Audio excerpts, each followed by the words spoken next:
Pizza on a Pizza latke. on a latke? Wow. Oh, if you made like a latke. Can I take a question from the congregation? Does anyone have a burning Hanukkah question?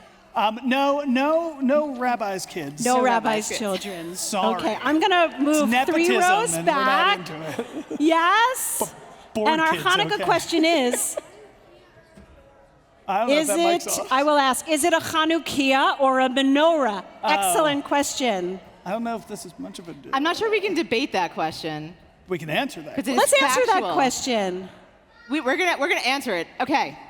In the ancient temple in Jerusalem, something that is written about in the Torah, something that was there was a menorah. The menorah had 7 branches, and that was a symbol of the ancient Israelites. Now, we call this a menorah, but does it have 7 branches?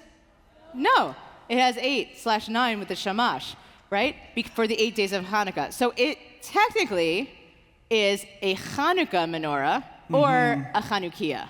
Much like all squares are rectangles, but not all rectangles are squared, this menorah is a Hanukkah. Absolutely. Great analogy. Any other questions from the non-clergy children? You can ask adults too, Cantus. Holly, go ahead. It's not loud enough. You could ask me, I'll repeat. You could just tell me, I'll repeat it for everybody.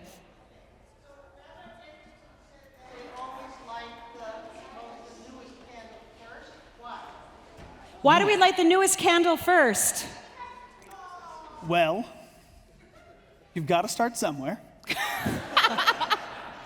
And it's a beautiful kavod for that candle who has not been in place yet. So we're going to start with the newest candle first, and it's a good way to kind of remind us of which night we're on. If you're like getting a flow, you go 1, 2, 3, 4, 5, 6, 7. Thank you. You might have gone too far. So we're going to start at 6. We're going to work our way backwards tonight. So I think if you were to go to the Shulchan Aruch, you could probably find some halacha around this. And I'm gonna do a very wise rabbinic thing and say I'm not sure. Good answer. Good answer. But my guess is that there is halacha around it, or it might just be custom. I could make lots of midrash why that not? we want as we bring in more holiness every night. We want to start with that bit that is new, right? We want to recognize that yes, yesterday was Hanukkah, and the day before was Hanukkah, and the day before that was Hanukkah. But tonight we're doing something extra. Tonight our holiness is growing. And I always think of that when I light the newest candle and get excited that we're bringing in just another day. Beautiful. That reminds me of a really great potential debate question. Rabbis, what is your favorite Hanukkah midrash? I'm going first on that one. I Okay. think so. So now you don't have to compete. We don't have to compete. I mean, we could compete but it's not like We're we not wrote these competitive people. midrashim. My favorite midrash is actually less about the miracles and the war and all of the big topic sentences of Hanukkah, but actually about how this holiday comes at the solstice.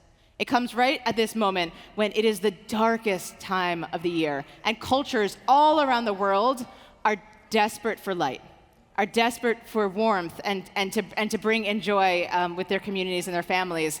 And there's this great midrash that I love to teach about Adam, the first person. And when he was first created, he was created in the month, I think he was created in Tishrei, but once Kislev comes, he recognizes that the days are getting shorter. And he thinks that the days will keep getting shorter until there is no more sun. And he cries out to God and says, God, why would you create me only to destroy me? And he is so sad and so depressed as the days get shorter and shorter and shorter. But then something happens. The solstice comes. And he notices that one day is just slightly longer, and that the next day is just slightly longer than the one before, and then again and again.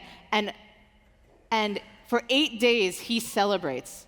He celebrates with incredible joy that the world is coming back, and he praises God. And that instinct of Adam, I think, is our instinct too, right? As we here are approaching the solstice, as we are in our darkest moments, we just yearn for that light. And for us to know that Hanukkah, yes, is about miracle, and yes, is about war, but is also about this very human desire for warmth and connection and light. And I love that midrash. I shouldn't have followed you on this one. That was beautiful.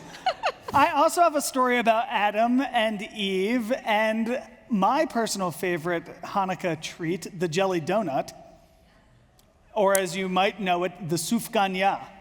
Sufganyot in plural. We're going to talk about sufganya. And if you take that word and you break it down into its 3 syllables, you're actually going to learn something new. So, when Adam and Eve were expelled from the Garden of Eden, they were not only sad because it was getting darker, they were bummed because they were being exiled from the Garden of Eden. And to ease their pain, God presented them with a treat, the jelly donut, suf, or sof, meaning end, gan, meaning garden, yah of God. The treat at the end of the Garden of Eden is the jelly donut. How fantastic. So every time you eat it, maybe you can think of that comfort that took Adam and Eve. What would you like to be given if you had to leave the Garden of Eden, Rabbi Jacobson? I have to admit, I'm not really into sweets that much. I would be really happy if God had handed me like a big plate of brisket. Like a really good brisket. That's the A midrash. wraparound That's what I fig would want. leaf, I maybe. want briskanya. No, does that work? Thistles, thorns, It and almost works. Almost works. All right, I have a quick question for each of you. This is a poll. pole. Everybody hang on. Do you think we should give gifts on Hanukkah? Absolutely not. Do we give gifts on Hanukkah? Yes, we should. Audience, what do you think? Should we give gifts on Hanukkah? But do you want to know why? Should we just receive Hanukkah gelt instead? You know, you said that a really beautiful way. You didn't say, should we receive gifts on Hanukkah? You said, should we give gifts on Hanukkah? Oh, I think I did. And that's actually a really great teaching for everyone here, that we should be giving just as much as we receive. It's a great time for tzedakah. It's a great time to reach out to those in need in our community. Yes, we should be giving gifts on Hanukkah. And yet, my feeling is that in a world full of consumerism and things and stuff, that we actually don't need more stuff, and our children don't need more stuff, and they don't need more presents, and they don't need to focus every night on when we're going to do candle lighting because they want to get the present, because they want the next thing that they're going to have.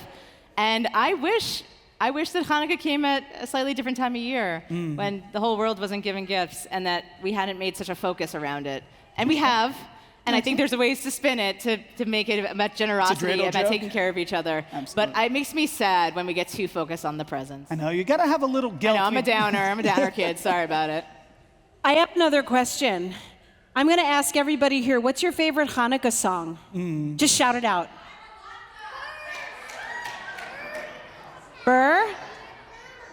Burned by the Maccabees. Burned by the anything by the Maccabees. Anybody Maccabees. else? Garash. Anyone else? Dreidel. Yeah, Sivi true. Von, Yeah, Dreidel. fan. Rabbi Slipakoff, how about you? What's your favorite Hanukkah song? When we talked about this earlier in debate prep, we went with the classics and the modern. So my classic, I think, is Sivi Von Sov Sov Sov. Debate prep. I love Like that. that. Hu Chag Tov. It's really, right there. Modern version is Sharon Jones and the Dap Kings, 8 Days of Hanukkah. It's a bop. Go listen to it. Highly recommend. It's a great song. Okay, and my favorite classic is Ma'od Tzor. And growing up, whenever we finished candle lighting, we always sang Ma'od Tzor, and people would kind of sing different lyrics, but that's okay. And it was just so beautiful, and now watching my kids sing that is amazing. But I have to say, and the kids have heard this through the generations, there is one song that is the best song that was written by a Jew for Jews to celebrate their Judaism. And that song is I Am Alaka. I Am Alaka is the embodiment of joy. You know what? Everyone likes Alaka. So for on Hanukkah, for you to say I am Alaka, that is next level. Kidder, do you think we could sing it? You are the Latka. We are the Lakas. You are the light. You are the latka. I am so mixed up that I cannot tell you. I'm sitting in this blender turning brown. I've made friends with the onions and the flour, and the cook is scouting oil in town. I sit here wondering what will come of me. I can't be eating looking like I do. to take me out and cook me, or I'll really end up in a royal stew. I am a laka, I'm a laka, and I am waiting for Hanukkah to come. I am a laka, I'm a laka, and I am waiting for Hanukkah to come. Here we come, verse 2. Every holiday has food so special. I'd like to have that same attention too. I do not want to spend life in this splendor, wondering what I'm supposed to do. Matzah and charoset are for Pesach, chopped liver and challah for Shabbat. Blintzes on Shavuot are delicious, and gefilte fish no holidays without. I am a laka, I'm a laka, and I am waiting for Hanukkah to come. I am a laka, I'm a laka, and I am waiting for Hanukkah to come.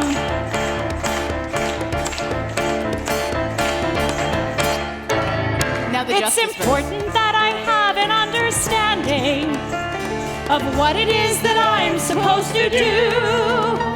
You see, there are many who are homeless, with no jobs, no clothes, and very little food. It's so important that we all remember that while we have most of the things we need, we must remember those who have so little. We must help them, we must be the ones to